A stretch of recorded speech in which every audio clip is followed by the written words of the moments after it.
नमस्कार दोस्तों, मैं हूं विजय शर्मा और आप देख रहे हैं सरकारी अपडेट इंडिया, जहां सरकारी कर्मचारियों, पेंशन भोगियों, ईपीएफओ, ईपीएस 95, वेतन, पेंशन और सरकारी योजनाओं से जुड़ी हर बड़ी और महत्वपूर्ण आधिकारिक अपडेट आसान भाषा में सबसे पहले आपके सामने रखी जाती है। अगर आप चाहते हैं कि कोई भी महत्वपूर्ण सरकारी अपडेट आपसे छूटे नहीं, तो अभी चैनल को सब्सक्राइब कीजिए, बेल आइकन को ऑन कर दीजिए, क्योंकि आज की जानकारी आपके लिए बेहद महत्वपूर्ण हो सकती है। देश भर में ईपीएस 95 पेंशन, उच्च पेंशन, संयुक्त विकल्प यानी जॉइंट ऑप्शन, लंबित दावों और पेंशन से जुड़े नियमों को लेकर लगातार चर्चा हो रही है।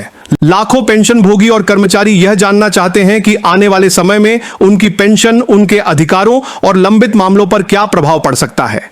यही कारण है कि आज इस विषय से जुड़ी महत्वपूर्ण जानकारियों को विस्तार से समझना जरूरी है, ताकि अफवाहों और वास्तविक तथ्यों के बीच का अंतर भी स्पष्ट हो सके।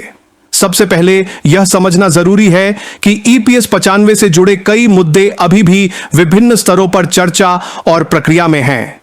न्यूनतम पेंशन को 7,500 रुपये प्रतिमाह करने तथा इसके साथ महंगाई भत्ते जैसी सुविधा जोड़ने की मांग लंबे समय से विभिन्न पेंशनर संगठनों द्वारा उठाई जा रही है। कई स्थानों पर प्रदर्शन हुए हैं, ज्ञापन सौंपे गए हैं और सरकार तक अपनी मांग पहुंचाने के प्रयास लगातार जारी है। हालांकि जब तक कोई आधिकारिक अधिसूचना जारी नहीं होती, तब तक किसी भी दावे को अंतिम निर्णय मान लेना उचित नहीं होगा। देश के अनेक सेवानिवृत्त कर्मचारी यह महसूस करते हैं कि वर्षों तक सेवा देने के बाद वर्तमान न्यूनतम पेंशन उनकी दैनिक आवश्यकताओं को पूरा करने के लिए पर्याप्त नहीं है।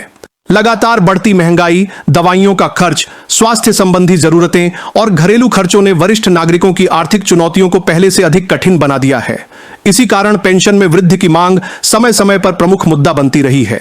इसी बीच उच्च पेंशन से जुड़े मामलों में भी अनेक लोगों की नजरें ईपीएफओ की आगामी प्रक्रियाओं पर टिकी हुई हैं। जिन कर्मचारियों ने उच्च वेतन के आधार पर पेंशन का विकल्प चुना था या जिनके आवेदन अभी भी लंबित हैं, वे अपने मामलों के समाधान की प्रतीक्षा कर रहे हैं। कई आवेदकों का कहना है कि दस्तावेजों की जांच, पुराने रिकॉर्ड और तकनीकी प्रक्रियाओं के कारण उनके मामलों में अपेक्षा से अधिक समय लग रहा है। दूसरी ओर ईपीएफओ की ओर से समय समय पर आवश्यक दिशा निर्देश जारी किए जाते रहे हैं, ताकि प्रक्रिया को व्यवस्थित तरीके से आगे बढ़ाया जा सके। सबसे बड़ी चुनौती उन लोगों के सामने आती है जो कई वर्ष पहले सेवानिवृत्त हो चुके हैं। उनके लिए कई दशक पुराने सेवा रिकॉर्ड, वेतन संबंधी दस्तावेज या अन्य प्रमाण जुटाना आसान नहीं है। कई संस्थान बंद हो चुके हैं, कुछ कंपनियों का रिकॉर्ड उपलब्ध नहीं है और अनेक मामलों में दस्तावेज समय के साथ नष्ट हो चुके हैं। ऐसे मामलों को लेकर पेंशनर संगठनों का कहना है कि व्यावहारिक कठिनाइयों को ध्यान में रखते हुए समाधान निकाला जाना चाहिए, ताकि वास्तविक पात्र लोगों को अनावश्यक परेशानी का सामना न करना पड़े। यही कारण है कि विभिन्न कर्मचारी संगठनों और पेंशनर मंचों द्वारा लगातार यह मांग उठाई जा रही है कि पुराने मामलों के निपटारे के लिए सरल और मानवीय प्रक्रिया अपनाई जाए। उनका मानना है कि वरिष्ठ नागरिकों को वर्षों तक कार्यालयों के चक्कर लगाने के बजाय ऐसी व्यवस्था मिलनी चाहिए जिसमें उनके मामलों का समयबद्ध समाधान हो सके। दूसरी ओर यह भी आवश्यक है कि सभी निर्णय आधिकारिक नियमों और वैधानिक प्रक्रिया के अनुरूप ही लिए जाएं, ताकि भविष्य में किसी प्रकार का विवाद उत्पन्न न हो। यदि आप भी ईपीएस 95 पेंशन, ईपीएफओ या उच्च पेंशन से जुड़े किसी मामले का हिस्सा हैं, तो सबसे पहले आधिकारिक सूचना पर भरोसा करें और किसी भी वायरल संदेश या सोशल मीडिया पोस्ट को बिना जांचे परखे सच न माने। यदि आपने अभी तक चैनल को सब्सक्राइब नहीं किया है, तो अभी सब्सक्राइब कर लीजिए, ताकि आगे आने वाली हर महत्वपूर्ण और आधिकारिक जानकारी समय पर आपको मिलती रहे। उच्च पेंशन से जुड़े मामलों में सबसे अधिक चर्चा उस प्रक्रिया को लेकर हो रही है जिसके अंतर्गत पात्र कर्मचारियों और पेंशन भोगियों ने अपने आवेदन जमा किए थे। अनेक लोगों का कहना है कि उन्होंने निर्धारित समय के भीतर आवेदन कर दिए थे, लेकिन आज भी उनके मामलों का अंतिम निपटारा नहीं हो पाया है। कुछ आवेदनों में अतिरिक्त दस्तावेज मांगे गए, कुछ मामलों में पुराने सेवा रिकॉर्ड की जांच जारी रही और कई लोगों को तकनीकी कारणों से अपने आवेदन दोबारा सत्यापित कराने पड़े। इन परिस्थितियों ने हजारों परिवारों को लंबे समय से इंतजार की स्थिति में रखा हुआ है।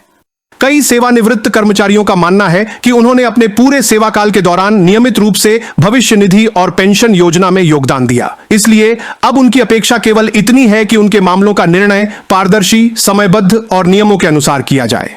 उनका कहना है कि बार बार कार्यालयों के चक्कर लगाने या अलग अलग स्तर पर जानकारी प्राप्त करने की कठिनाई विशेष रूप से वरिष्ठ नागरिकों के लिए काफी चुनौतीपूर्ण होती है।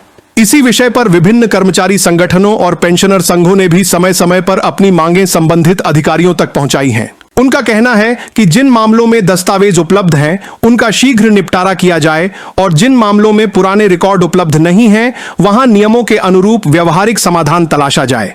उनका उद्देश्य यह है कि वास्तविक पात्र व्यक्तियों को केवल तकनीकी कारणों से अनावश्यक कठिनाइयों का सामना न करना पड़े। इसके साथ ही न्यूनतम पेंशन को लेकर भी बहस लगातार जारी है। अनेक पेंशनर संगठन लंबे समय से यह मांग कर रहे हैं कि वर्तमान न्यूनतम पेंशन की राशि बढ़ाई जाए ताकि बढ़ती महंगाई के बीच वरिष्ठ नागरिक सम्मान पूर्वक अपना जीवन यापन कर सकें। यह मांग कई वर्षों से अलग अलग मंचों पर उठाई जाती रही है, लेकिन यह स्पष्ट रूप से समझना आवश्यक है कि जब तक इस विषय में कोई आधिकारिक निर्णय जारी नहीं होता, तब तक किसी भी वायरल संदेश को अंतिम सत्य नहीं माना जा सकता। आज के समय में इंटरनेट पर अनेक प्रकार की खबरें तेजी से फैलती हैं। कुछ खबरें सही होती हैं तो कुछ अधूरी या भ्रामक भी हो सकती हैं। इसलिए किसी भी पेंशन संबंधी सूचना पर विश्वास करने से पहले उसका आधिकारिक स्रोत अवश्य देखना चाहिए। इससे गलत फहमियों से बचा जा सकता है और सही जानकारी के आधार पर उचित निर्णय लिया जा सकता है। यदि आप ईपीएफओ, ईपीएस 95 या उच्च पेंशन से जुड़ी प्रामाणिक जानकारी सबसे पहले प्राप्त करना चाहते हैं तो चैनल को सब्सक्राइब करना न भूलें और नोटिफिकेशन अवश्य ऑन रखें ताकि भविष्य में जारी होने वाली किसी भी महत्वपूर्ण आधिकारिक सूचना से आप वंचित न रहें। अब सबसे महत्वपूर्ण बात यह है कि प्रत्येक कर्मचारी और पेंशन भोगी को अपने अधिकारों के साथ साथ अपनी जिम्मेदारियों की भी पूरी जानकारी होनी चाहिए। यदि आपका कोई आवेदन लंबित है, आपने उच्च पेंशन के लिए आवेदन किया है या आपके किसी दावे पर अभी तक अंतिम निर्णय नहीं आया है, तो सबसे पहले संबंधित आधिकारिक पोर्टल, क्षेत्रीय ईपीएफओ कार्यालय या अधिकृत सूचना स्रोत से ही जानकारी प्राप्त करें। किसी भी अपुष्ट संदेश के आधार पर आर्थिक निर्णय लेना भविष्य में परेशानी का कारण बन सकता है। पिछले कुछ समय में यह भी देखा गया है कि सोशल मीडिया पर कई ऐसे संदेश तेजी से वायरल होते हैं जिनमें दावा किया जाता है कि पेंशन बढ़ाने का आदेश जारी हो गया है या लंबित मामलों का समाधान तुरंत हो जाएगा। लेकिन वास्तविक स्थिति केवल आधिकारिक अधिसूचना से ही स्पष्ट होती है। इसलिए हर जानकारी को तथ्यों के आधार पर परखना आवश्यक है। पेंशनर संगठनों की प्रमुख मांगों में न्यूनतम पेंशन बढ़ाने, महंगाई के प्रभाव को ध्यान में रखते हुए राहत देने, लंबित मामलों का शीघ्र निपटारा करने और पुराने रिकॉर्ड से जुड़े मामलों में व्यावहारिक समाधान अपनाने जैसे मुद्दे शामिल रहे हैं। इन मांगों को विभिन्न मंचों पर लगातार उठाया जा रहा है। यदि भविष्य में इन विषयों पर कोई आधिकारिक निर्णय लिया जाता है तो उसका प्रभाव लाखों कर्मचारियों और पेंशन भोगियों पर पड़ सकता है। यह भी समझना जरूरी है कि भविष्य निधि और पेंशन जैसी योजनाएं केवल आज के सेवानिवृत्त कर्मचारियों के लिए ही महत्वपूर्ण नहीं है, बल्कि वर्तमान में नौकरी कर रहे करोड़ों कर्मचारियों के भविष्य से भी जुड़ी हुई है। आज जो नियम बनते हैं वही आने वाले वर्षों में नई पीढ़ी के कर्मचारियों पर भी लागू होते हैं। इसलिए इन विषयों पर जागरूक रहना हर कर्मचारी के हित में है। यदि आपको लगता है कि यह जानकारी अन्य पेंशन भोगियों, सेवानिवृत्त कर्मचारियों या नौकरी कर रहे साथियों के लिए भी उपयोगी हो सकती है, तो इस वीडियो को उनके साथ अवश्य साझा करें। साथ ही कमेंट करके अपनी राय भी जरूर बताइए कि पेंशन व्यवस्था में कौन कौन से सुधार आपको सबसे अधिक आवश्यक लगते हैं। आपकी प्रतिक्रिया हमारे लिए महत्वपूर्ण है। अब समय आ गया है कि हर कर्मचारी, हर पेंशन भोगी और हर परिवार अपने अधिकारों के प्रति पहले से कहीं अधिक जागरूक बने। सही सूचना ही सबसे बड़ी ताकत होती है।